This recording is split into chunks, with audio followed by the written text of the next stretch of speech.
Kerja-kerja profesional dari KPU dan Bawaslu Daerah Khusus Jakarta selaku penyelenggara yang tentunya secara efektif, efisien melakukan rekapitulasi berjenjang mulai dari tingkat kecamatan, kabupaten, kota hingga provinsi, dan semuanya berjalan secara terbuka. Dan berdasarkan hasil rekapitulasi tingkat provinsi se-Daerah Khusus Jakarta diperoleh hasil sebagai berikut. Perlu kita sampaikan, total pemilih yang menggunakan hak pilih pada Pilkada Daerah Khusus Jakarta adalah 4.724.393 pemilih. Suara sah sebesar 4.360.629 dan suara tidak sah 363.764 suara. Hasilnya adalah paslon 01 mendapatkan 1.718.160 suara sama dengan 39,4%. Paslon 2 mendapatkan 459.230 suara sama dengan 10,53%. Dan paslon 3 Mas Pram dan Bang Dul mendapatkan 2.183.239 suara atau setara dengan 50,07%. Dan ini mulai dari perhitungan dari TPS, kemudian kecamatan, kabupaten, kota, sampai provinsi tidak bergeser angkanya, hasilnya sama. Dan ini mari kita panjatkan puji syukur, terutama kami tim pemenangan, karena hasil rekapitulasi tingkat provinsi ini sudah sesuai dengan tingkatan-tingkatan yang sudah dilakukan sebelumnya. Dan dengan demikian paslon 03 telah sah memperoleh suara tertinggi dalam kontestasi Pilgub Daerah Khusus Jakarta 2024 dengan 50,07% dan unggul merata di seluruh kabupaten kota se-DKI. Dan dari 50,07% itu sama dengan 50% plus 2.925 suara.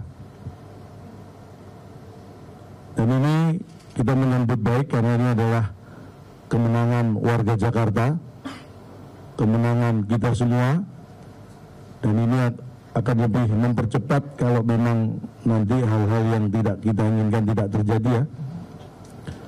Akan lebih mempercepat lagi bagaimana gubernur dan wakil gubernur terpilih bisa segera melaksanakan tugasnya untuk membuat warga Jakarta bahagia. Dan tentu kami juga mengucapkan terima kasih dan hormat kami kepada seluruh pihak, terutama seluruh warga Jakarta yang sudah berpartisipasi pada Pilgub Daerah Khusus Jakarta ini, juga kepada partai pengusung, partai pendukung, tentunya para relawan dan simpatisan, juga seluruh organisasi masyarakat yang turut mengawal proses rekapitulasi suara mulai dari TPS, kecamatan, kabupaten, kota, hingga provinsi. Dan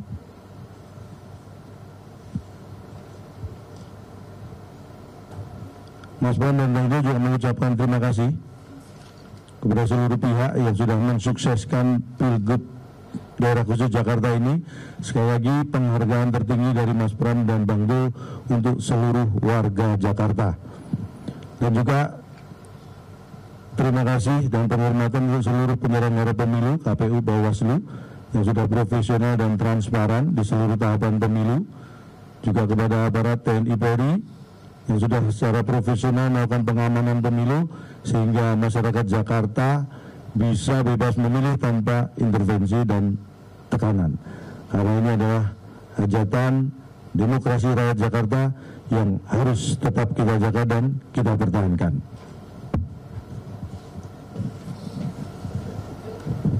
Mungkin itu yang awal perlu kita sampaikan.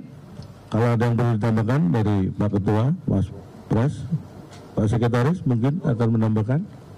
Mas Jopri.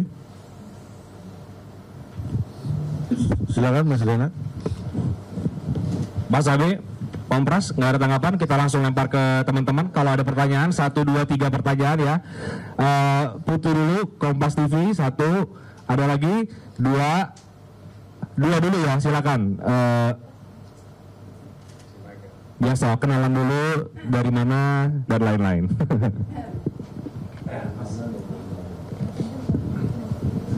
Putu sih suara udah kenceng sih harusnya. Canda. Oke, Mas, selamat sore calon tong dan semua jajarannya. Saya Putu dari Kompas TV. Mau nanya Mas, ini kan tadi ketika proses rekapitulasi di tingkat provinsi, tentu yang jadi agak ramai ini kan soal walkoutnya saksi dari tim Ridho. Nah itu menanggapinya seperti apa dari kubunya Mas Pram dan juga Bang Dul. Terus yang kedua, tadi kubu RK juga menyinggung soal partisipatif yang rendah begitu jika dibandingkan dengan pilkada sebelumnya, dan hasil di tingkat provinsi itu dianggap oleh kubu Ridho ini tidak mewakili. Nah itu tanggapannya juga gimana? Karena kan nanti akan dibawa ke MK juga. Terima kasih. 1 dulu langsung dijawab ya? Oh dua langsung, oke. Halo, saya Maulani dari Detik. Sebenarnya pertanyaannya sama, mau nanya tentang tanggapan tentang walkout dari saksi Ridho dan saksi Dharma Pongrekun yang nggak mau menandatangani. Jadi ada dari 3 paslon, 2 paslon ini tidak mau menandatangani hasil rekapitulasi suara yang sudah ditetapkan oleh KPUD Jakarta. Gitu. Oke, kurang lebih pertanyaannya sama. Mau dijawab oleh Om Pras, Pak AB, atau calon tong? Boleh saya jawab dulu, nanti kalau ingin ditambahkan silakan. Terkait dengan walkout tadi ya, tentunya kami dari pasangan 03 menghormati hak demokrasi dari saksi-saksi paslon 01 dan 02. Tetapi seperti yang kita ketahui pada proses rekapitulasi provinsi yang dilakukan oleh KPU Daerah Khusus Jakarta tadi, bahwa proses walkout atau juga mungkin tidak menandatangani itu sama sekali bukan hal yang mempengaruhi keputusan dan hasil yang ditetapkan oleh KPUD Jakarta. Jadi secara proses itu tidak mengganggu, atau mungkin memang pertimbangan teknis mungkin juga ya, mereka walkout mungkin takut kalau keluarnya barengan terlalu berdesakan mungkin ya. Enggak ya. Terus kalau bicara tingkat partisipasi, tadi disebutkan bahwa dengan penghitungan yang DPT bisa bacakan ya, DPT di Daerah Khusus Jakarta ini memang 8.214.007 pemilih, dan yang menggunakan adalah 4.724.393 pemilih. Itu sama dengan sekitar 57,6%, hampir 58%. Dan yang perlu kita ketahui juga bahwa sesuai dengan Peraturan KPU nomor 18 tahun 2024 pasal 76 itu disebutkan bahwa KPU Provinsi Daerah Khusus Jakarta menetapkan pasangan calon gubernur dan wakil gubernur yang memperoleh suara sah lebih dari 50% dari jumlah suara sah sebagai pasangan calon gubernur dan wakil gubernur. Jadi perhitungan 50% plus 1 suara atau lebih itu didasarkan pada jumlah suara sah. Artinya jumlah suara yang mengikuti pemilihan ya. Kalau bicara tentang partisipasi yang hampir 58%, saya kira itu juga tidak ada pengaruh terhadap legitimasi pelaksanaan pemilihan atau pilkada di Daerah Khusus Jakarta.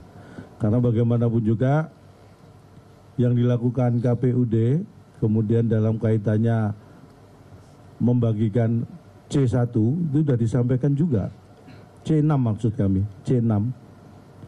Itu sudah mencapai 91%. Jadi, saya kira kalau partisipasi masyarakat untuk mengikuti pemilihan, akhirnya itu kembali kepada warga Jakarta untuk menggunakan hak suaranya.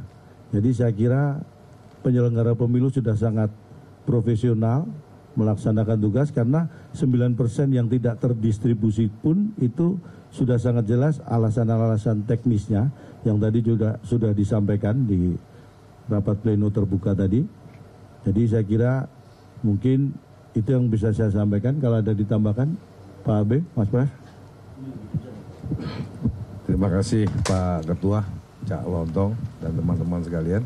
Yang saya hormati media, sebetulnya dengan adanya keputusan hari ini dari KPUD Provinsi memutuskan pasangan Rano pemenang di dalam kontestasi pemilu kada ini. Kita menghargai semuanya apa yang dikatakan Cak Lontong tadi, menghargai kalau keluh kesah nomor 1 dan nomor 2 tidak menggunakan itu nggak ada masalah, silakan, alurnya ada. Tetapi juga kita harus hargai kita sebagai pemenang.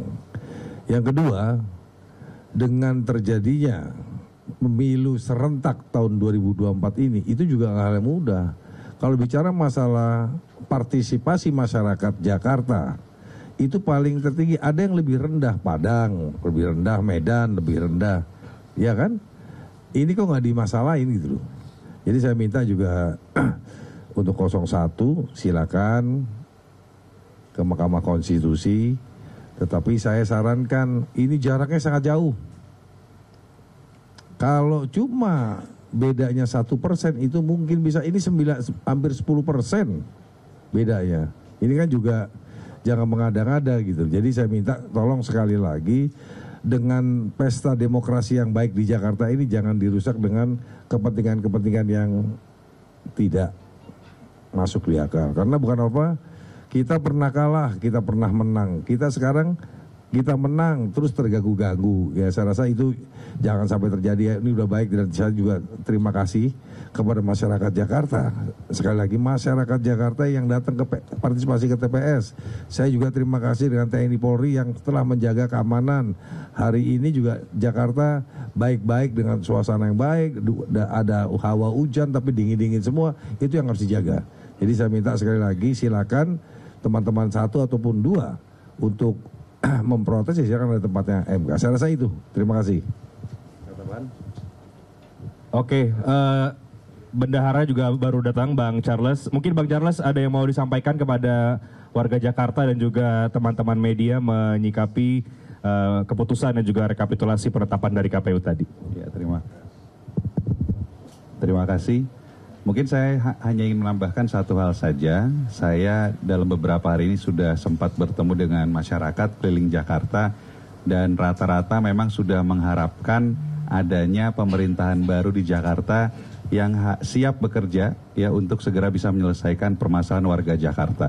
Jadi saya harapkan mungkin ada kebesaran hati dari pasangan 01, 02 untuk bisa, ya kita kan sudah melewati prosesnya, kita terima hasilnya, bahwa memang apabila mereka ingin melakukan gugatan hukum, mereka punya hak untuk itu, tetapi memang keinginan rakyat Jakarta hari ini adalah pemerintah bisa segera bekerja. Ya, terima kasih. Oke, teman-teman ada pertanyaan lagi atau dicukupkan? Oke, terakhir ya 1 ya. Oke, silakan.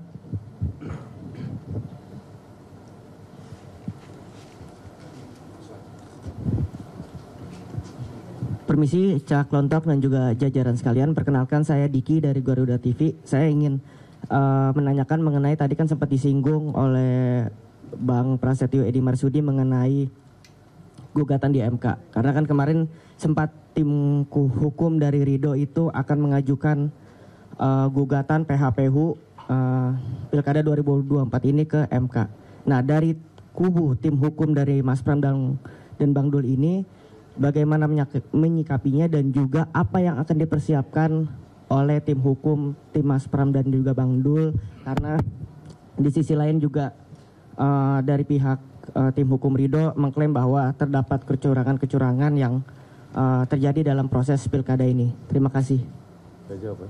Terima kasih, Mas siapa? Diki. Diki. Diki. Oh, Diki Iya. Wahyudi ya. Terima kasih. Jadi gini Mas, kita juga harus menghargai juga. Kalau bicara masalah kecurangan, wadahnya ada tempat MK ya. Pertanyaannya tadi dia walkout juga kita hargai. Semua yang ada 01, 02, 03 itu teman semua. Tetapi kalau orang ingin berusaha mencari sesuatu yang tidak fair juga kan sayang Jakarta. Sudah baik loh Jakarta. Dengan pemilu serentak ini jarang-jarang situasi dan kondisinya sangat kondusif. Yang kedua, masalah apa tadi? Gugatan MK. Bagaimana gugatan MK kita persiapan kita siap dengan ketua tim pemenangannya adalah Pak Todung Mulya Lubis. Tim hukum kita Pak Todung Mulya Lubis dan kita siapkan juga C1 kita komplit. Apa yang kita analisa sebelum ini putusan akhirnya sama karena apa? Itulah C1 kita dari TPS ke TPS semuanya komplit Pak. Jangan jadi payah kita semua ini ya. Terus dicari-cari salahnya. Ayo kita ke MK kita siapa yang siap kalah dan harus siap menang. Saya rasa itu. Terima kasih. Ya mungkin saya tambahkan sedikit ya, hanya menegaskan saja bahwa kalau ada hal-hal yang ingin digugat atau apapun itu terkait kecurangan dan lain sebagainya, itu prosedur konstitusinya sudah jelas.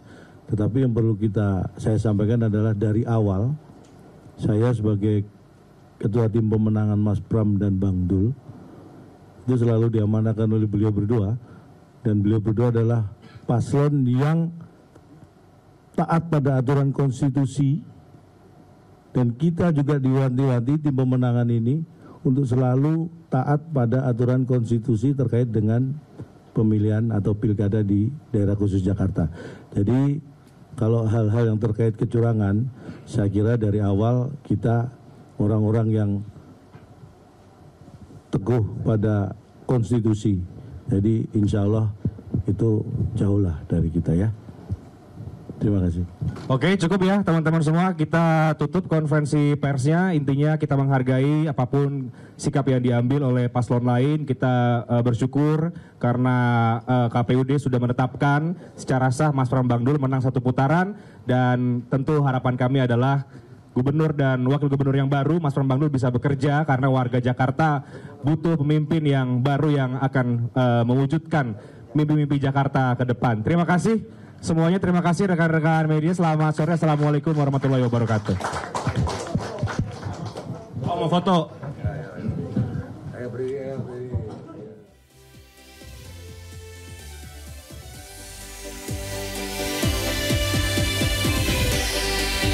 Ya pemirsa, baru saja tim Pramono Rano memberikan keterangan persnya usai rapat pleno KPU yang berlangsung beberapa waktu yang lalu. Dan koordinator tim pemenangan Ridho Ramdan Alamsyah memutuskan keluar dari rapat pleno terbuka hasil rekapitulasi perolehan suara Pilkada Jakarta 2024. Sementara saksi calon gubernur Jakarta nomor urut 2 Dharma Pongrekun Wardana menolak menandatangani berita acara rekapitulasi hasil Pilkada Jakarta di tingkat provinsi. Saya Herjuno Syaputra, Anda menyaksikan Sinde Sore.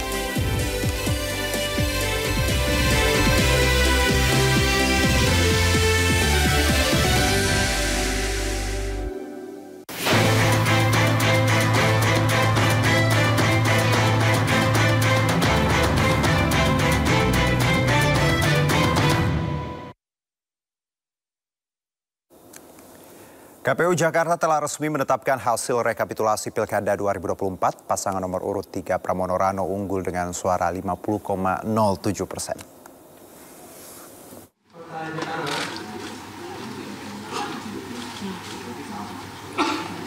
Umpat yang digelar sejak kemarin, Pramono Rano meraih suara tertinggi 50,07%. Diikuti dengan pasangan nomor urut 1 Ridwan Kamil Suswono yang meraih suara 39,40. Sementara pasangan nomor urut 2 Dharma Kun meraih suara 10,53%. Meski hasil telah ditetapkan, pengumuman Gubernur dan Wakil Gubernur Jakarta pemenang Pilkada 2024 masih menunggu hasil gugatan di Mahkamah Konstitusi. HM Ridwan Kamil dan Hadi Suswono 1718. Ya, pasangan calon nomor urut 3 Pramono Anung Rano Karno meraih suara terbanyak berdasarkan hasil rekapitulasi, yakni 2.183.239 atau 50,07%. 1,07% suara. Sementara pasangan nomor urut 1 Ridwan Kamil Suswono meraih 1.718.160 suara atau 39,40% suara. Kemudian pasangan nomor urut 2 Dharma Pongrekun Wardana meraih 459.230 suara atau 10,53% suara.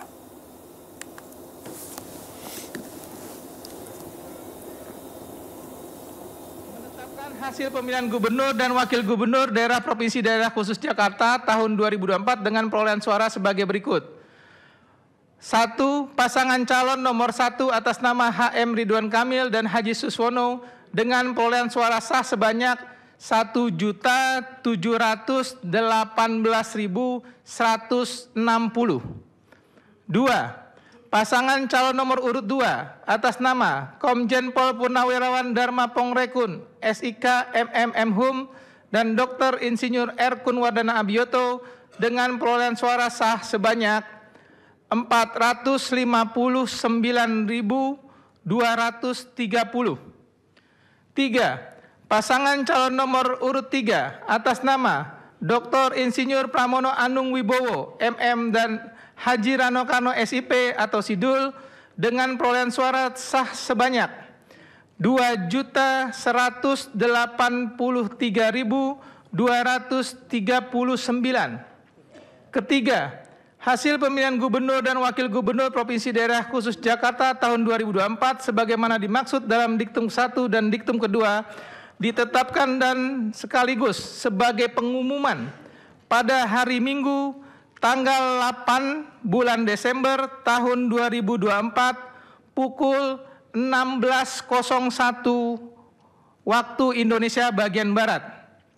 Keputusan ini mulai berlaku pada tanggal ditetapkan di Jakarta pada 8 Desember 2024. Ketua Komisi Pemilihan Umum Provinsi Daerah Khusus Jakarta Wahyudinata ditandatangani. Sekian yang bisa saya sampaikan. Pengumuman langsung segera kami upload ya ke JDIH KPU Provinsi DKI Jakarta. Ya, hari ini KPU tetapkan hasil rekapitulasi suara Pilkada Jakarta tingkat provinsi. Dan untuk mengetahui informasi terkini, kami sudah terhubung dengan rekan Syareza Zanski di Hotel Sari Pasifik Jakarta. Syareza, silakan dengan laporan Anda. Ya, Juno dan juga pemirsa, seperti diketahui KPUD Provinsi Daerah Khusus Jakarta baru saja mengumumkan ataupun menetapkan soal hasil perolehan suara ataupun rekapitulasi untuk Pilkada Jakarta 2024, di mana berdasarkan hasil yang tertera yang dibacakan oleh pihak KPUD bahwasanya untuk urutan pertama ataupun suara unggul ini dimenangkan, maksudnya ditempatkan posisi teratas oleh pasangan calon nomor urut 3 yakni Pramono Anung dan juga Rano Karno dengan perolehan suara sekitar 2,1 juta suara atau dalam presentase yakni 50,07%. Sementara untuk di urutan kedua ini ada paslon nomor urut 1 yakni Ridwan Kamil dan juga Suswono yang meraih suara sebanyak sekitar 1,7 juta suara dengan presentase 39,40%.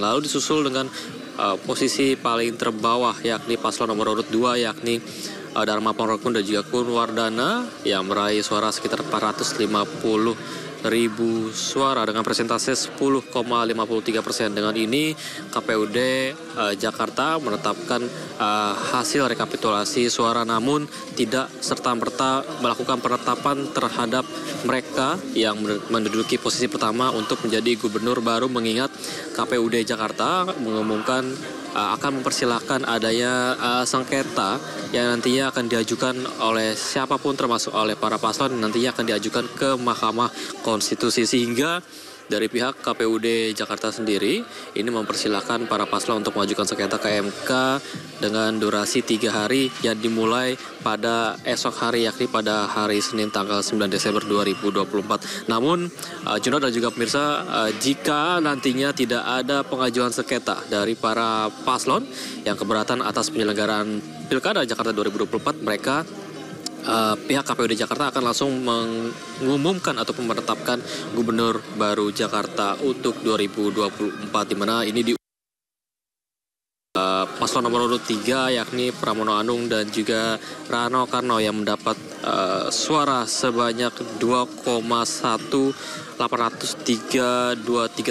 juta suara ataupun 50,07%. Namun bisa dipastikan Juno dan juga pemirsa, tadi ada beberapa momen yang sempat menjadi sorotan, di mana dari pihak saksi pasangan nomor urut 2 Dharma Pongrekun dan juga Kunwardana ini enggan untuk menandatangani berita acara soal hasil rekapitulasi yang dilakukan oleh pihak KPUD Jakarta. Lalu dilanjutkan lagi dengan momen walk out ataupun pergi dari sesi rekapitulasi ataupun penandatanganan oleh pihak saksi dari paslon nomor urut 1 yakni RK Suswono, sehingga tadi dalam momen beberapa momen tampak tadi untuk penandatanganan berita acara hanya ditekan dan juga dihadiri langsung oleh saksi nomor urut 3 yakni Pramono Anung dan juga Rano Karno. Artinya kedua paslon dari paslon nomor urut 1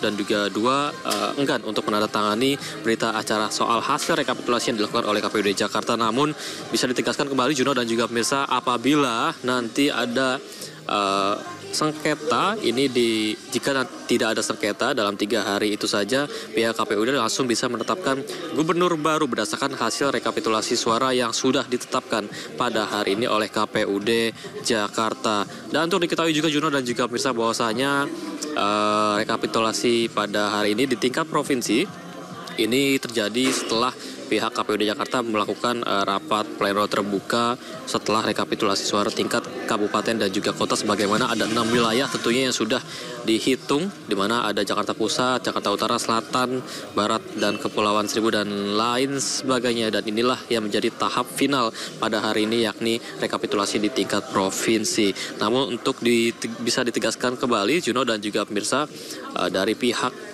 01 sendiri ini sejatinya mengalami keberatan untuk penyelenggaraan pilkada, di mana KPUD Jakarta dilaporkan ke pihak Bawaslu dan juga DKPP. Sementara itu, Juno, kembali ke Anda. Baik, terima kasih Syareza atas laporan Anda. Selamat bertugas kembali. Dan pemirsa, Koordinator Tim Pemenangan Ridwan Kamil Suswono Ramdan Alamsyah memutuskan keluar dari rapat pleno terbuka hasil rekapitulasi perolehan suara Pilkada Jakarta 2024. Ramdan memilih walk out atau meninggalkan tempat rekapitulasi saat rapat pleno penghitungan suara Pilkada Jakarta 2024 tengah berlangsung. Tim Rido tidak terima tanggapannya terkait dugaan kecurangan dalam penyelenggaraan Pilkada serentak dikomentari oleh tim Paslon 03 Pramono Anung dan Rano Karno. Sebelum walk out, kubu RK Suswono menyerahkan laporan dugaan kecurangan yang didapat pihaknya kepada pimpinan KPUD Jakarta.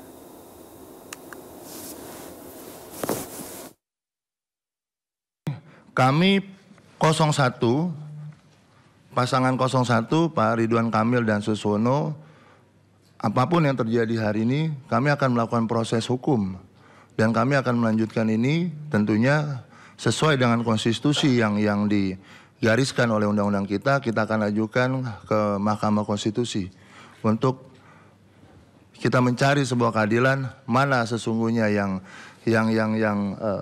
seharusnya kita dapat hak-hak tersebut. Kira-kira demikian, Ketua. Oke, terima kasih Bang. Sudah dimasukkan semua ke dalam kejadian khusus dan catatan keberatan. Oke, sebelumnya nomor 2 ada catatan khusus atau keberatan yang ingin disampaikan? Ya, ada Ketua. Sudah pegang ininya, formulirnya ya? Sudah, silakan dibacakan. Baik. Sebagaimana proses rekapitulasi dari setiap kabupaten kota, kami mencatat bahwa dapat disimpulkan bahwa terdapat hanya 53% masyarakat yang menggunakan hak pilihnya dari seluruh DPT. Jadi kami menganggap dan menilai bahwa jumlah suara tidak mewakili atau representasi masyarakat. Sehingga kami menilai bahwa legitimasi masyarakat sangat kurang, sehingga kami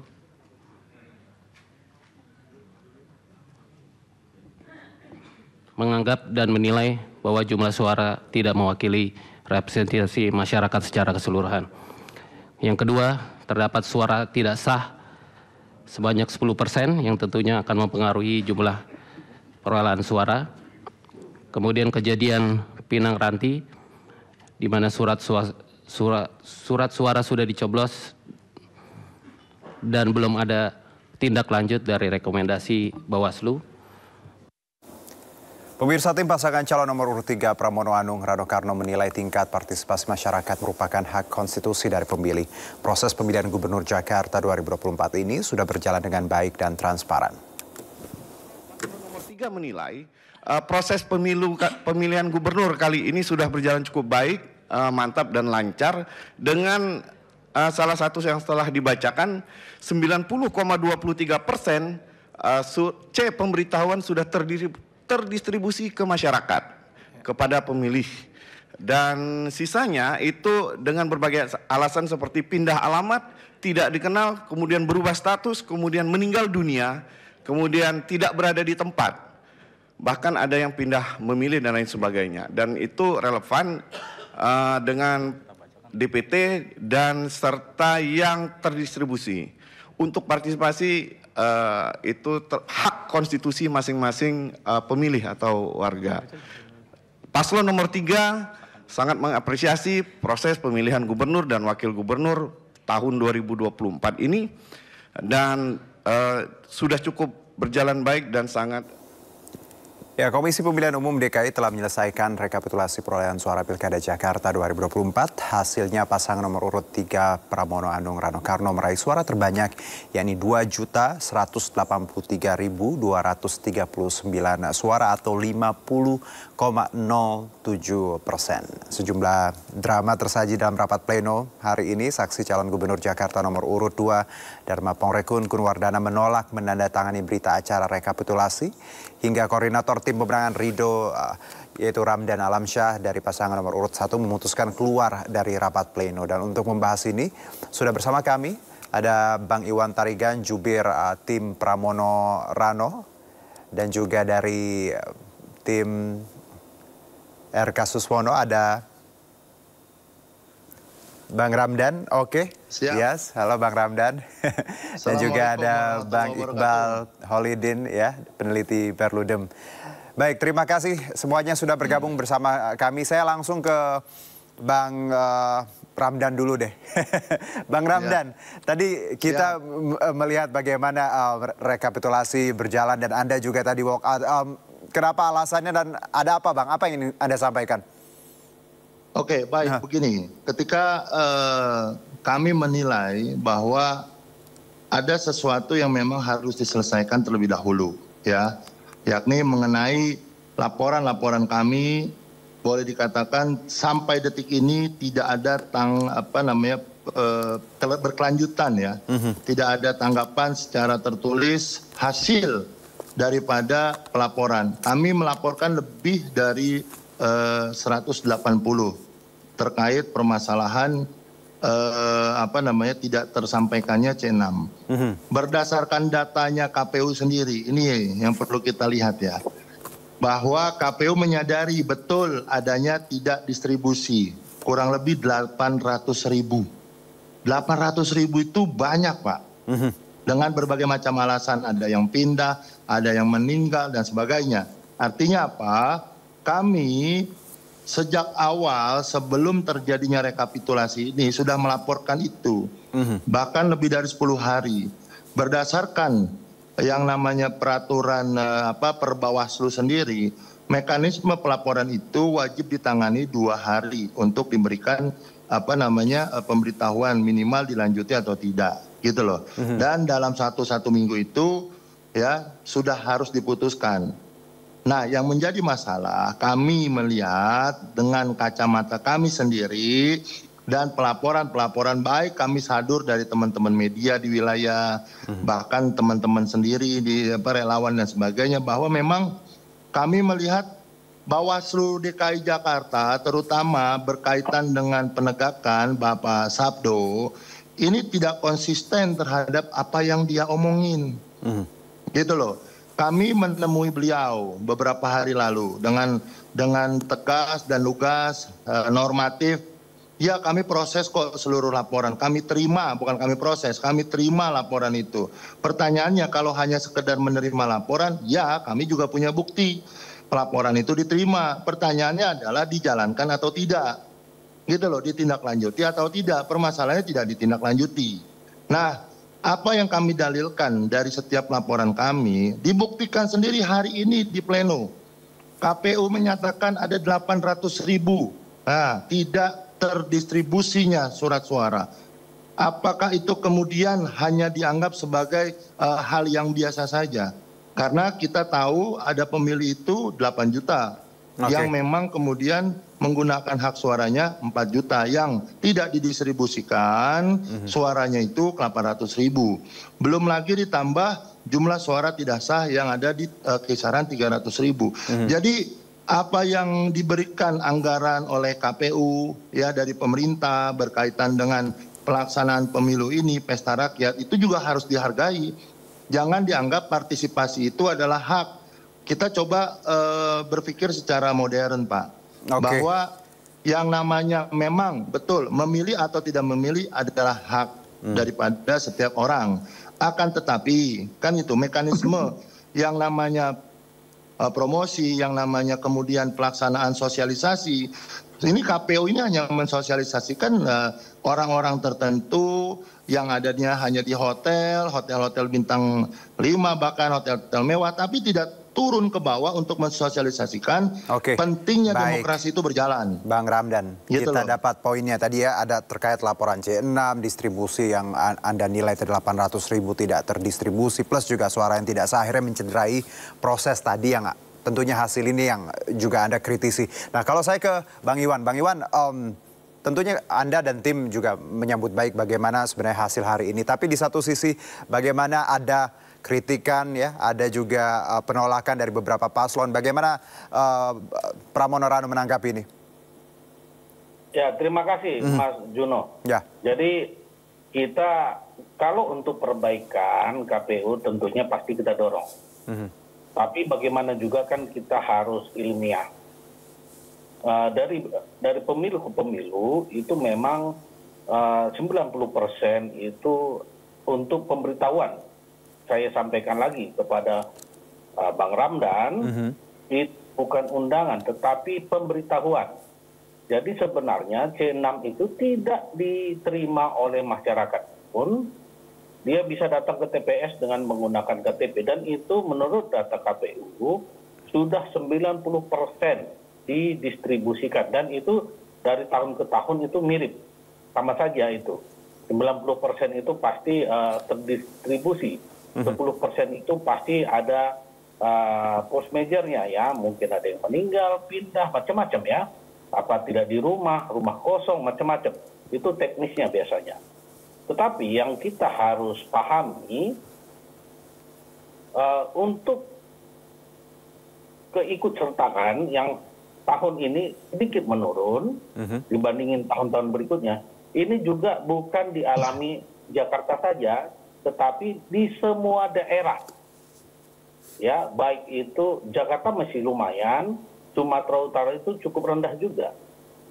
Itu tentunya nanti dari teman-teman Perludem ini ada di sini dan juga peneliti-peneliti juga nanti bisa memberikan masukan untuk pilkada berikutnya. Bagaimana supaya tingkat partisipasi ini diperbanyak. Karena apa? Bagaimana juga kan tugas KPU ya itu bagaimana supaya semakin banyak masyarakat ikut di pilkada. Tetapi jumlah ikut sertanya masyarakat itu tidak menentukan keabsahan siapa pemenangnya. Kalaupun tadi 30%, tidak ada 50% pun, itu tetap sah-sah saja. Ya, karena memang menurut undang-undang begitu. Ya, jadi itu yang perlu kita pahami. Kalau memang teman-teman merasa keberatan dan ingin melaporkan ke DKPP, Bawaslu dan KPU, ya silahkan saja. Karena itu adalah hak teman-teman dari pihak 01 maupun pihak 02. Baik, jadi Bang Iwan, ya bahwa tadi tingkat partisipasi tidak linear dengan tingkat keabsahan ya Bang. Ya, berapapun partisipasinya nilainya kalau nanti outcome-nya seperti sekarang tetap sah seperti itu ya Bang Iwan ya? Betul. Oke, saya ke Bang Iqbal dulu. Bang Iqbal, kalau kita lihat bagaimana dinamika hari ini, ada hasil yang disebutkan KPU, tapi hasil ini banyak dikritisi oleh dua paslon lain kaitannya dengan suara tidak sah, distribusi yang tidak merata, terus tadi C6 yang tidak tersampaikan. Anda melihat bahwa apakah pilkada di Jakarta memang berlangsung dengan keadaan seperti itu dan tidak hanya Jakarta sebenarnya mempunyai masalah yang sama, Bang Iqbal? Baik, sebetulnya Mas, kalau misalnya kita mau lihat ya, tadi sempat disinggung tuh bahwa nggak cuma Jakarta, dan memang kalau misalnya kita lihat bahkan kalau dalam rata-rata gitu ya di setiap provinsi dan daerah, 545 daerah entah itu provinsi, kabupaten, kota di Indonesia itu cukup naik dan turun gitu ya. Artinya misal kalau kita juga lihat dalam exit poll misalnya yang kemudian yang ada gitu ya, salah satunya misalkan dari awal kita mau baca kondisi ini seperti apa sih, kita bisa lihat salah satunya bagaimana bacaan exit poll-nya Kompas misalkan di beberapa waktu sebelumnya di pilkada di beberapa daerah yang dengan jumlah penduduk yang padat, Jakarta, Jawa Tengah, Jawa Barat misalnya, dan Jawa Timur misalkan, kita melihat bahwa grafiknya ya memang dari awal kita bisa lihat ada indikasi penurunan khususnya di Jawa Barat dan Jakarta gitu. Artinya memang dari awal bagaimana penurunan partisipasi pemilih ini memiliki banyak sekali faktor yang bisa menjadi penyebab gitu ya, baik secara teknis maupun yang sifatnya non teknis. Dan kita bisa melihat dari awal sendiri pilkada 2024 sebagai pilkada yang kemudian pertama kali dilakukan di tahun yang sama dengan pemilu gitu ya, jarak waktunya sangat sedikit. Kemudian kita bisa melihat bagaimana faktor masyarakat yang sudah jenuh dengan pemilihan gitu ya, setelah kemarin pilpres, kemudian pileg dan sebagainya, cara memilih lagi. Dan kita juga lihat berbagai kekecewaan masyarakat gitu ya, terhadap ketidakpercayaan terhadap penyelenggara, ketidakpercayaan terhadap berbagai pihak dan lain sebagainya. Kita bisa melihat bahwa indikasi-indikasi ini sekiranya sudah cukup menunjukkan itu semua gitu ya. Salah satunya Mas, kalau misalkan kita mau lihat juga ya, permasalahan-permasalahan ini kalau misalkan merasa ada masalah gitu ya dalam pemilihan, memang harus segera dilaporkan dan lain sebagainya. Tapi satu hal yang penting adalah seberapa kuat bagi kemudian pembuktian dan juga seberapa profesional nanti pihak penyelenggara, pengawas dan sebagainya, pihak-pihak terkait itu menanggapi respon-respon tersebut. Yang pasti adalah bagaimanapun hasil pemilihan ini gitu ya, kita perlu melihat ini semua sebagai bentuk perbaikan yang penting untuk penyelenggara ke depan, bahwa hari ini dengan pemilihan yang disatukan gitu ya di tahun-tahun yang kompleks dan cukup rumit gitu ya, melahirkan berbagai masalah yang ada. Iya, Bang Iqbal, Bang Ramdan, dan Bang Iwan, sebelum kita lanjutkan, ini terkait calon gubernur Jakarta nomor 3 Pramono Anung, ini yakin semua pihak akan menghormati hasil rekapitulasi penghitungan suara Pilgub Jakarta oleh KPU.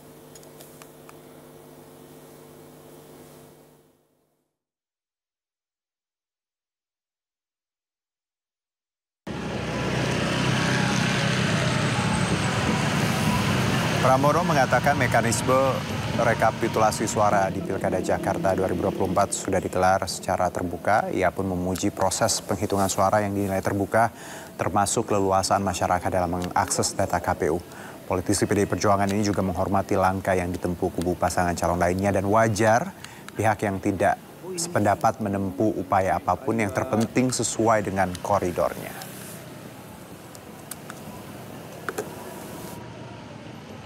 Ya, Indonesia atau kita adalah negara demokrasi. Kalau memang masih ada pandangan-pandangan yang berbeda, silakan. Karena ini kan negara demokrasi dan saya tentunya memberikan penghormatan dan apresiasi apapun yang dilakukan untuk memperjelas dari proses pemilihan gubernur di Jakarta ini. Karena bagi saya pribadi, pemilihan gubernur Jakarta ini tentunya diharapkan bisa menjadi role model bagi daerah-daerah lain karena dilakukan secara riang gembira, transparan, terbuka, dan baru pertama kali inilah pemilihan gubernur di Jakarta. Sementara itu tim sukses dan advokasi Ridwan Kamil Suswono akan mengajukan gugatan ke MK terkait kecurangan yang terjadi di Pilkada Jakarta 2024. Bukti-bukti terkait kecurangan sudah disiapkan oleh tim advokasi pemenangan tim SES 01 yang diduga dilakukan secara terstruktur dan masif. Salah satunya terjadi di TPS 28 Pindang Ranti, Jakarta Timur. Tindakan ini dilakukan tim advokasi RK Suswono berdasarkan hasil penelitian dan pengecekan tim di lapangan.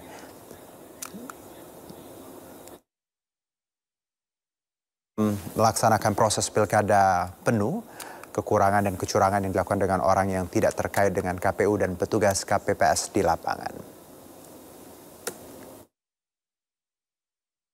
Banyaknya aduan masyarakat ke Bawaslu bahwa mereka tidak mendapatkan surat undangan C6.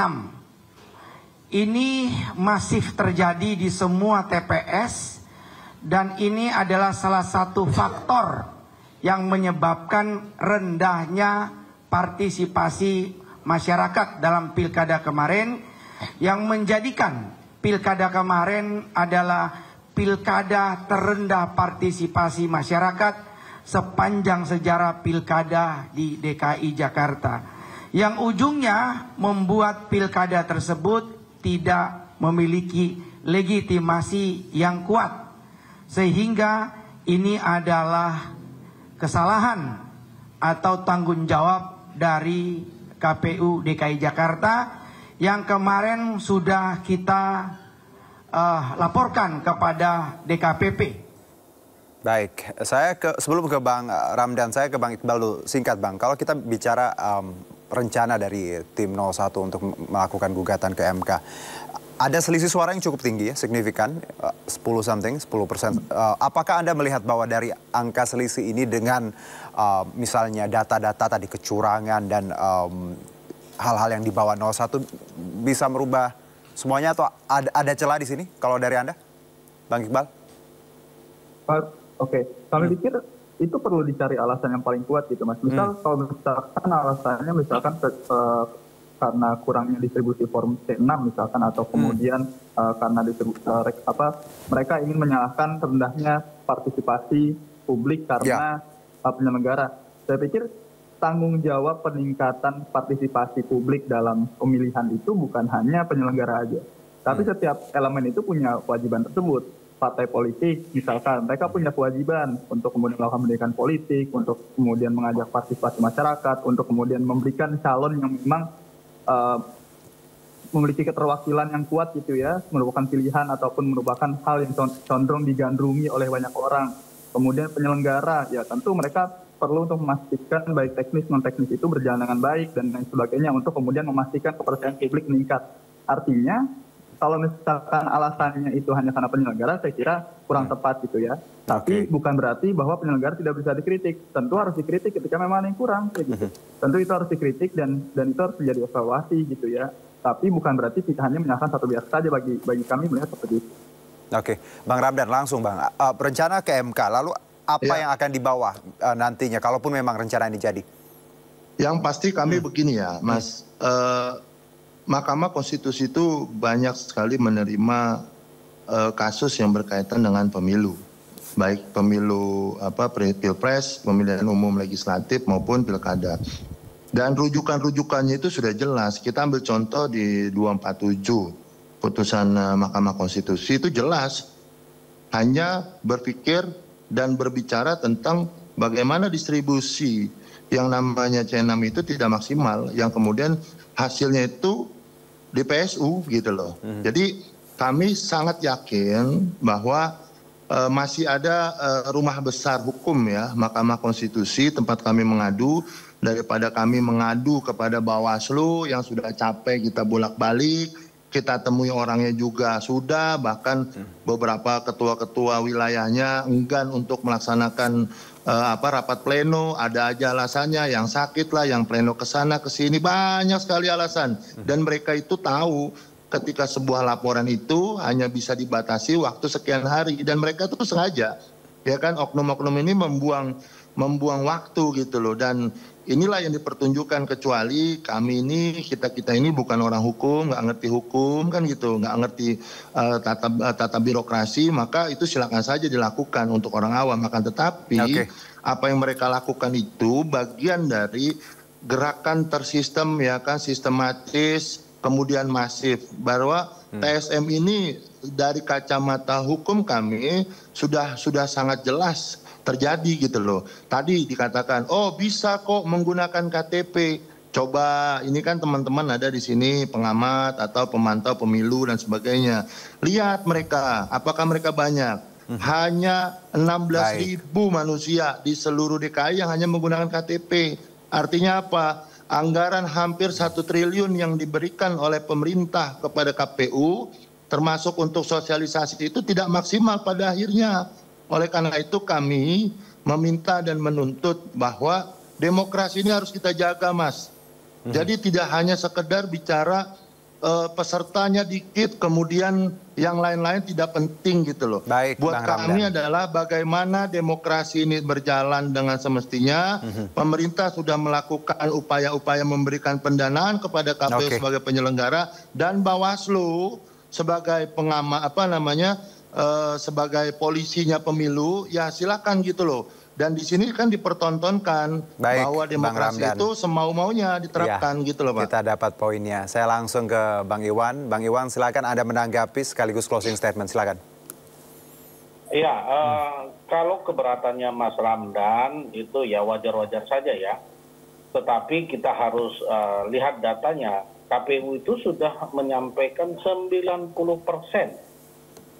Ya, jadi kalau dilihat jumlahnya memang besar.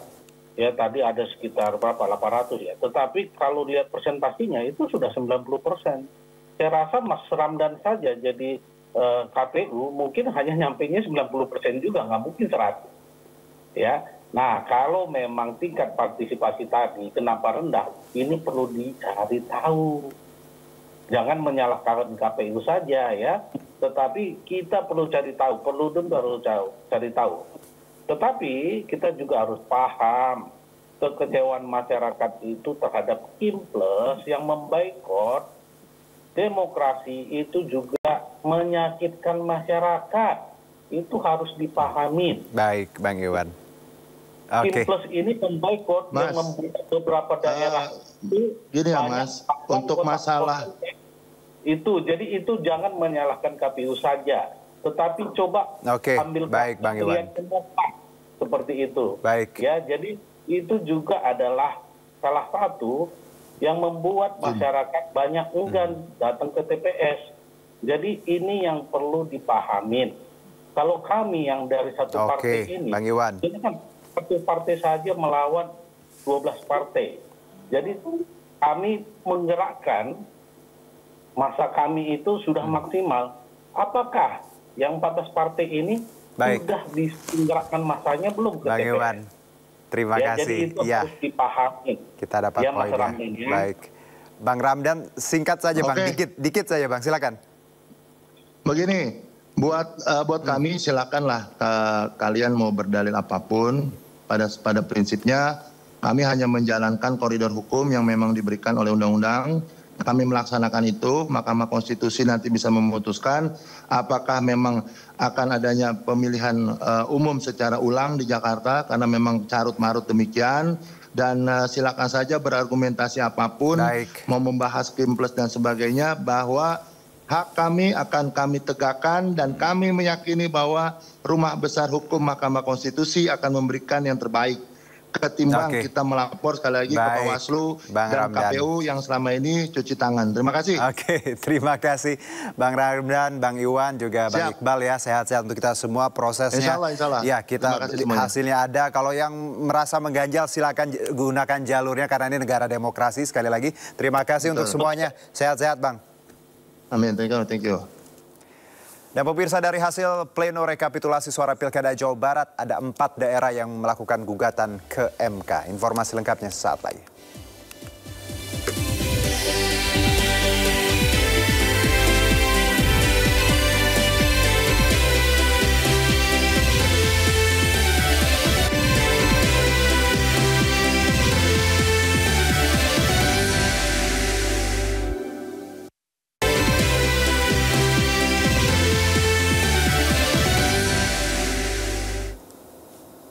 Kembali bersama kami pemirsa, menjelang rekapitulasi suara KPU Jawa Barat menggelar penghitungan suara tingkat Jabar.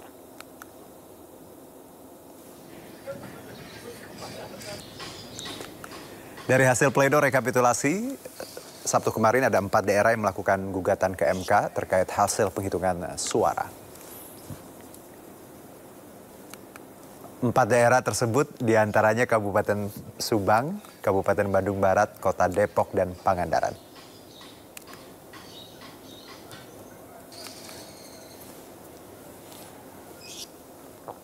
Sementara itu KPU Provinsi Jawa Tengah telah selesai melaksanakan rekapitulasi suara. Pasangan calon gubernur dan wakil gubernur Ahmad Lutfi Tachiasin unggul. Rapat dihadiri oleh KPU tingkat kabupaten kota, Bawaslu, dan pejabat Forkompida Provinsi Jawa Tengah. Dari hasil rekapitulasi suara tingkat kabupaten kota yang telah dilaksanakan, pasangan calon gubernur dan wakil gubernur Jawa Tengah nomor urut 2 Ahmad Lutfi Tachiasin unggul di Jawa Tengah dengan memperoleh 59,13%. Sementara pasangan calon gubernur dan wakil gubernur Jawa Tengah nomor urut 1 Andika Perkasa Hendrar Prihadi memperoleh 40,85% suara. Kemenangan Ahmad Lutfi dan Tachiasin dalam Pilgub Jawa Tengah ini mematahkan dominasi PDI Perjuangan yang dalam 3 pemilihan gubernur sebelumnya selalu unggul. Dan hari ini puncaknya kami telah menetapkan hasil rekapitulasi dan perolehan suara untuk pemilihan gubernur dan wakil gubernur Jawa Tengah tahun 2024 seperti yang kita ikuti tadi, bahwa kemudian suara terbanyak diperoleh oleh pasangan calon nomor 2, sehingga ini menjadi bagian yang kemudian kami tuangkan di dalam keputusan. Dan selanjutnya kita akan tetap mengikuti proses selanjutnya dalam hal memang keputusan ini apakah kemudian menjadi objek yang nanti diajukan ke perselisihan selanjutnya di Mahkamah Konstitusi. Pemirsa, pasangan Andra Soni dan Dimyati Natakusuma mendapatkan suara terbanyak di pemilihan Gubernur Banten 2024. Dari hasil rekapitulasi KPU Provinsi Banten, Andra Dimyati unggul atas pasangan Airin Rahmi Diani dan Ade Sumardi. Di hasil pleno rekapitulasi penghitungan suara tingkat Provinsi Banten, pasangan nomor urut 1 Airin Ade mendapatkan jumlah total suara 2.449.183 suara. Sedangkan pasangan nomor urut 2 Andra Dimyati mendapatkan 3.102.501 suara. Hasil rekapitulasi ini ditandatangani oleh semua anggota KPU Provinsi Banten, termasuk ditandatangani oleh saksi dari pasangan calon nomor urut 2. Alhamdulillah, selanjutnya angka partisipasi kita dibandingkan dengan pilkada di tahun 2017 ini berhasil meningkat di angka 66,05%. Karena di pilkada di tahun 2017 itu partisipasi kita di angka 62%. KPU Kota Bandung telah menyelenggarakan rapat pleno terbuka rekapitulasi penghitungan suara Gubernur dan Wali Kota Bandung 2024. Hasilnya pasangan calon Wali Kota Bandung nomor urut 3 Muhammad Farhan Erwin unggul dengan perolehan 523.000 suara.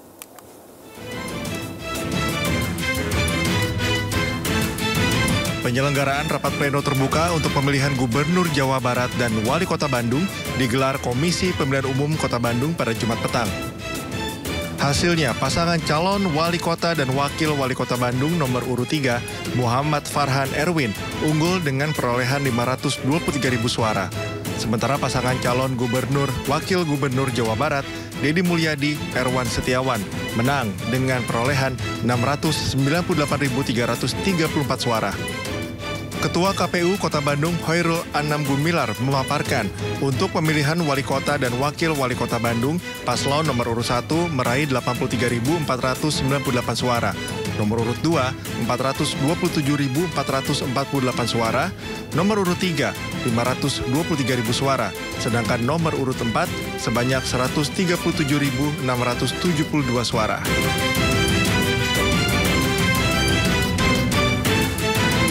KPU memberikan uang selama 3 hari waktu kerja setelah ditetapkan bagi pasangan calon siapapun yang ingin nanti ada keberatan ataupun gugatan ke Mahkamah Konstitusi.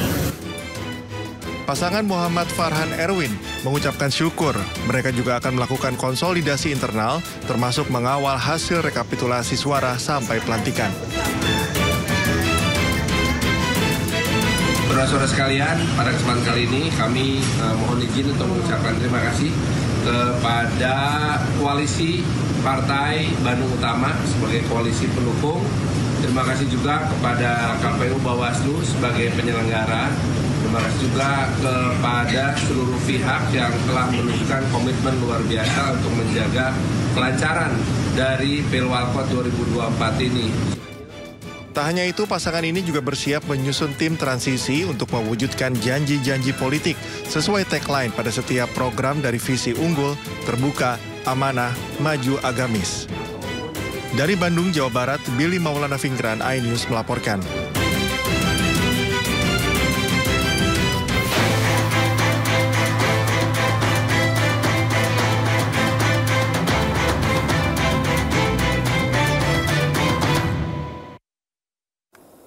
Presiden Republik Indonesia ke-7 Joko Widodo bertemu dengan calon gubernur Jakarta Ridwan Kamil dalam sebuah resepsi pernikahan di Jakarta. Namun tidak ada bahasan soal politik, baik antara keduanya maupun pasca Jokowi tidak diakui lagi oleh Partai PDI Perjuangan. Pertemuan Jokowi dengan Ridwan Kamil terjadi dalam sebuah acara pernikahan di kawasan Lebak Bulus, Jakarta Sabtu sore. Dalam sebuah video singkat, Ridwan Kamil terlihat mendampingi Jokowi saat hendak meninggalkan lokasi acara. Ketua Umum Projo Budi Aris Setiadi yang juga turut hadir menyangkal adanya obrolan politik dalam pertemuan Jokowi Ridwan Kamil. Namun pasca tidak diakui Jokowi oleh PDI Perjuangan, banyak partai yang siap menampung Jokowi. Ya, nggak ada politik. Soal silaturahmi. Pak Jokowi yang dilepas sama PDIP itu gimana, Pak? Kalau kan banyak yang nampung. Itu Pak. Kemana? Kemana Mas Muni? Apa? Kemana salah satunya? Kemana ya Mas? Kemarin kan Golkar udah bilang siap menampung Pak Jokowi, semua partai. Projo terutama. Terutama Projo harus jadi partai. Ya. Bencana tanah bergerak semakin meluas di Cianjur. Informasi lengkapnya sesaat lagi.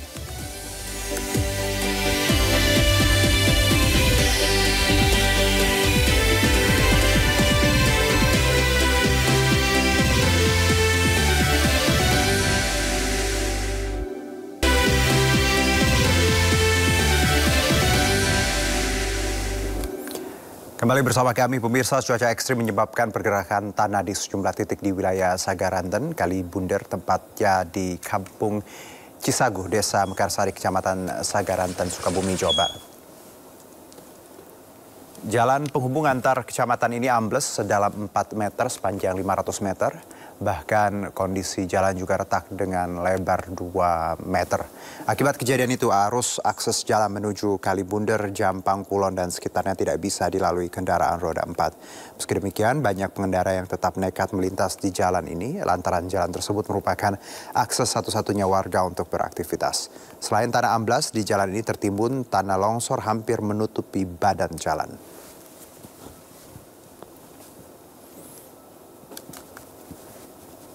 Cuaca ekstrim memicu terjadinya banjir dan longsor di Cianjur, Jawa Barat. Puluhan rumah warga rusak parah akibat tanah bergerak. Sementara di wilayah Kecamatan Tanggeung, akses jalan utama ambles sedalam 20 meter.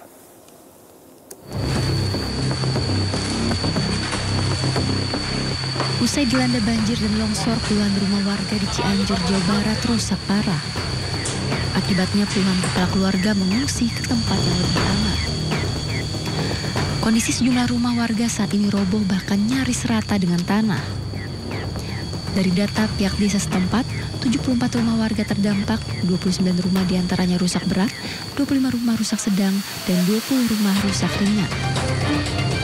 Saat ini warga terdampak sudah mengungsi ke rumah sanak saudara dan kerabat, sementara yang lain mengungsi di salah satu ruko milik SPBU setempat.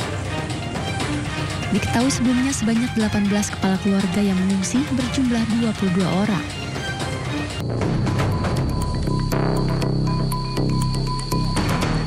Sementara di wilayah Kecamatan Tanggeng, Kabupaten Cianjur, akses jalan utama ambles 20 meter sejak hari Rabu lalu.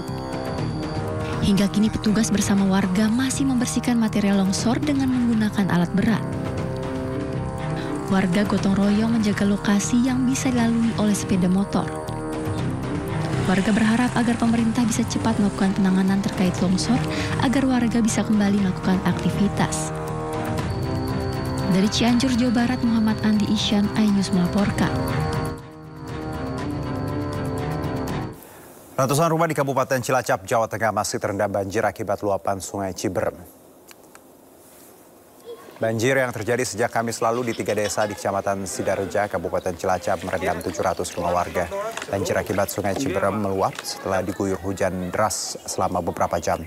Sebagian warga mengungsi di markas Koramil Sidareja, sedangkan warga lainnya bertahan di dalam rumah.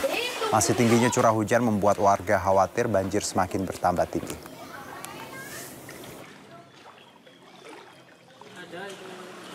Ya, kalau hujan dari sana ya pasti ada susulan. Berarti ada khawatir ya, juga? Iya, masih khawatir. Khawatirnya apa, Pak? Khawatirnya kalau ada hujan di sana, sudah otomatis turun air sih dari gunung. Meluap lagi? Meluap lagi. Kalau hujan berarti was-was juga? Tambah, iya. Kalau hujan tambah. Mak, kalau hujan mulai turun itu pikirannya gimana, Pak? Ya, pikir-pikirlah. Kalau sungai Perumpung itu, kalau meluap di Jalan Raja, pasti sini banjir. Hujan deras di kota Sidoarjo menyebabkan 5 desa di Kecamatan Tarik, Sidoarjo, Jawa Timur terendam banjir. Banjir juga merendam ratusan rumah di Kabupaten Jombang, Jawa Timur.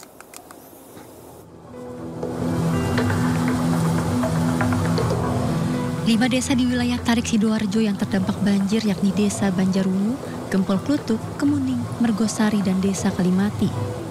Sejumlah warga memilih bertahan di rumah meski kondisi sulit, sementara warga lainnya mengungsi ke rumah kerabat. Genangan air juga menutup jalan penghubung antar desa dan sejumlah lahan pertanian warga.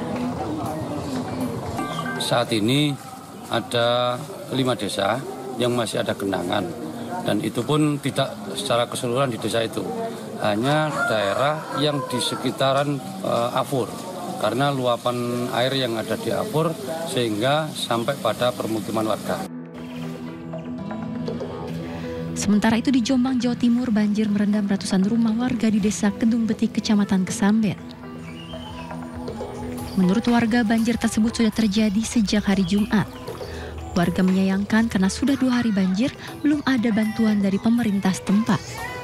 Warga pun berharap pemerintah dapat segera mengatasi banjir di wilayah mereka.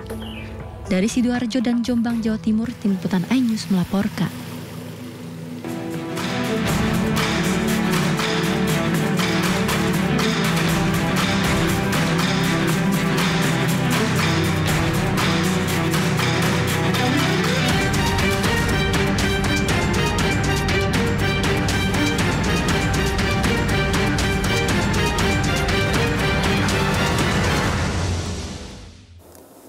Pemirsa, KAI memastikan sekitar 2,8 juta tiket kereta api untuk libur Natal 2024 dan Tahun Baru 2025 masih tersedia. Meski demikian, pihak KAI menyebut jumlah itu masih akan terus berubah dinamis dan bertambah seiring penjualan tiket yang masih berlangsung.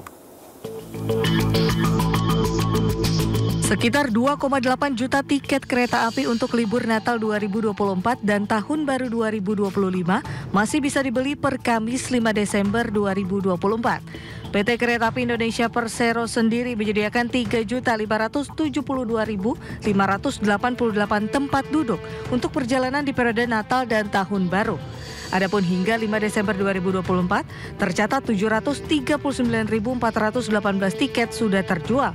Pihak KAI menyambut jumlah itu masih akan terus berubah dinamis dan bertambah seiring penjualan yang masih berlangsung.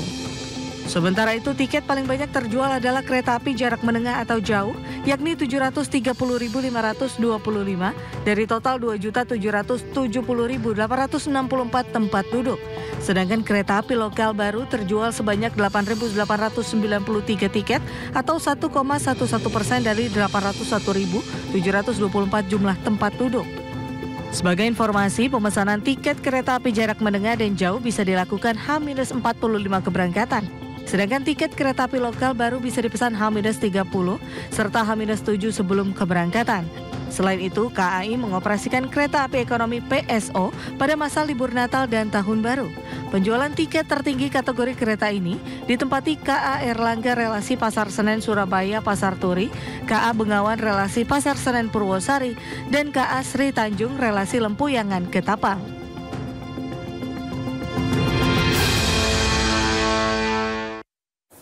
Tarif tiket maskapai penerbangan selama masa libur Nataru 2025 telah dipastikan alami penurunan hingga 10%. Terdapat 3 komponen yang menjadikan tiket penerbangan saat Nataru menurun, mulai dari passenger service charge, biaya aftur, hingga penyimpanan pesawat di bandara. Holding BUMN Sektor Aviasi dan Pariwisata PT Aviasi Pariwisata Indonesia atau Injani menyatakan, tiket harga pesawat penerbangan saat periode Nataru sudah diputuskan turun sebesar 10%. Menurut Direktur Utama Injani Maya Watono, terdapat 3 komponen yang menjadikan tiket penerbangan saat Nataru menurun. Mulai dari passenger service charge, aftur, hingga tarif pelayan jasa pendaratan, penempatan, dan penyimpanan pesawat di bandara yang dipastikan mengalami penurunan. Penurunan tax untuk airlines. Jadi kita memberikan 2 insentif, satu untuk passenger, satu untuk airlines. Dari airlines pastinya nanti Pak Wamildan bisa menjelaskan. Lalu yang ketiga adalah Pertamina untuk fuel. Jadi ada 3 faktor yang kalau diakumulasikan kontribusinya adalah 10% penurunan tiket. Pemberlakuan penurunan tarif tiket maskapai penerbangan akan berlaku selama 16 hari. Mulai tanggal 19 Desember 2024 hingga tanggal 3 Januari 2025. Untuk tiket penerbangan yang belum terjual pada masa periode Natal dan Tahun Baru 2025.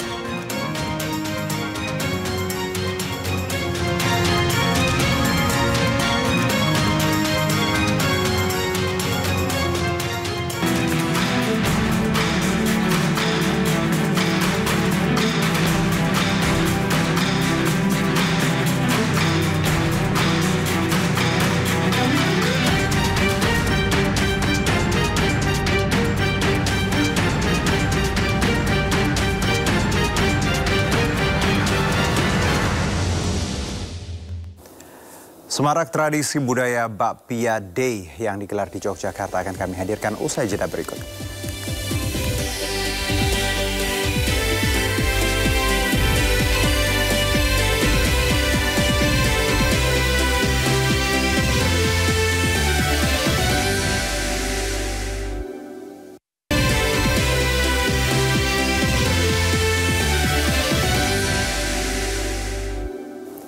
Kembali bersama kami, pemirsa. Timnas Indonesia akhirnya merilis daftar 24 pemain yang dibawa ke Piala AFF atau yang dikenal dengan ASEAN Cup. Skuad Garuda dipastikan tidak akan membawa Justin Hubner dan Ivar Jenner. Timnas Indonesia akhirnya merilis daftar pemain yang dibawa ke Piala AFF atau yang kini dikenal dengan ASEAN Cup. Total ada 24 pemain yang dibawa dan banyak didominasi oleh pemain muda.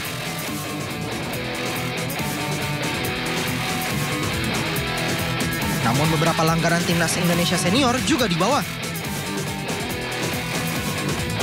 Nama-nama seperti Muhammad Ferrari, Asnawi Mangku Alam hingga Pratama Arhan diikutsertakan dalam skuad kali ini.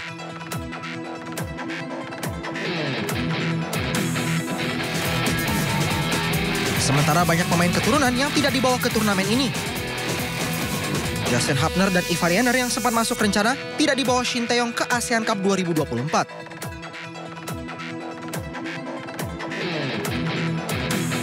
Hanya ada Rafael Strijk yang masuk dalam skuad. Karena turnamen ini tidak masuk kalender FIFA, maka banyak dari klub yang enggan melepas para pemain keturunan.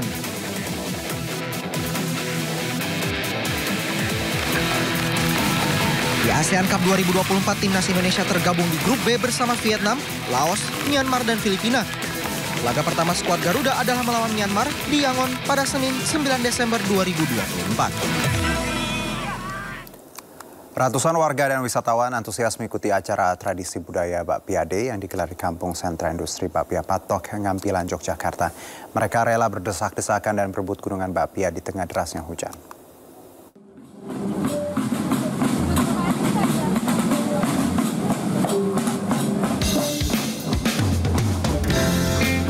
Hujan deras yang mengguyur kota Yogyakarta tak menyurutkan warga untuk menggelar acara tradisi budaya Bakpia Day atau Hari Bakpia di Kampung Sentra Industri Bakpia Patok, Ngampilan, Yogyakarta. Meski dengan kondisi basah kuyup akibat hujan deras, pasukan Blegodo yang mengawal arak-arakan 2 buah gunungan berisi ribuan butir bakpia ini tetap semangat dan berbaris rapi. Oh, jangan dilempar ya. Kalau nggak usah dilempar, ngambil secukupnya. Sesampainya di lokasi acara, ratusan warga dan wisatawan langsung berebut 2 buah gunungan bakpia setinggi 160 cm dan diameter 100 cm. Dalam hitungan menit, gunungan bakpia ini pun langsung ludes diambil warga. Gimana, Bu? Setiap tahun ikut ya, Bu ya? Oke, tadi ikut rebutan juga ya, Bu ya? Ikut rebutan juga ya akhirnya ya? Kegiatan Bakpia Day ini merupakan ungkapan rasa syukur warga sekaligus untuk memperkuat identitas bahwa bakpia adalah makanan khas kota Yogyakarta. Ada kegiatan tahunan di bulan Magelang, di mana ikon Magelang dalam rangka mempertahankan bahwa Magelang sebagai ikon penghasil bakpia.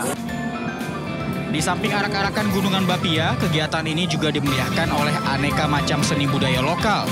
Hingga saat ini tercatat ada ratusan usaha mikro, kecil, dan menengah yang memproduksi bakpia di Kampung Patok, Ngampilan, Yogyakarta. Dari Yogyakarta, Heru Trijoko, iNews melaporkan. Bermain air di surga alam tersembunyi tentu menyenangkan. Selain sensasi sejuknya air, pemandangan asri jadi bonus tersendiri. Nah, inilah air terjun Sakita yang lokasinya dekat pusat kota Morowali, Sulawesi Tengah.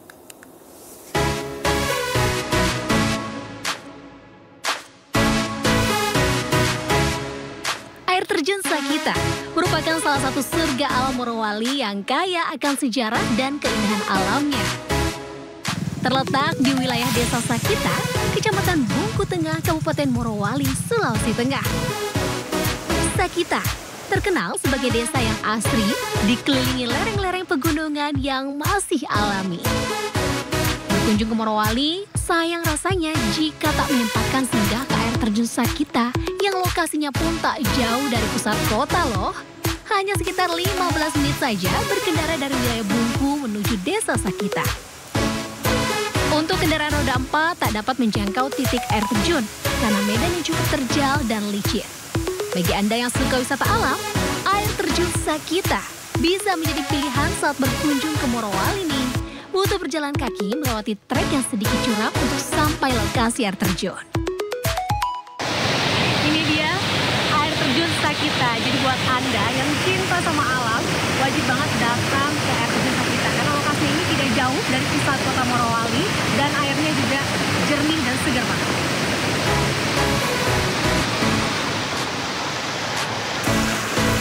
Puas bermain air di air terjun Sakita, perut yang lapar terobati dengan bertemu penjual ikan asap khas buatan warga lokal, tak jauh dari lokasi Desa Sakita. Ini recommended banget sih buat oleh-oleh, karena kalau di asap seperti ini dia jadi akan lebih tahan lama. Di luar bisa tahan 3 hari, kalau dipendingin bisa lebih dari 1 minggu. Ini lebih mantap lagi kalau dihangatkan, apalagi kalau pakai cocolan sambal. Lanjut, bungkus nih. Jenis olahan ikan asap ada beberapa macam, seperti ikan cakalang, ikan tuna, dan yang istimewa ikan tuna sirip kuning yang biasanya diolah jadi sashimi. Harganya pun ramah di kantong. Nah, untuk Anda yang berkunjung ke Morowali, silakan singgah ke air terjun Sakita dan coba ikan asap khas Morowali. Dari Morowali, Sulawesi Tengah, Anita Dewi, Yohanes, Sandi Habibi melaporkan. Ya, bagi Anda yang suka makan buah anggur di Salatiga, Jawa Tengah, ada wisata petik anggur Gustav asal Ukraina. Di kebun anggur ini pengunjung bisa coba anggur dulu. Jika cocok, baru bayar Rp100.000 untuk setiap anggur yang dibawa pulang.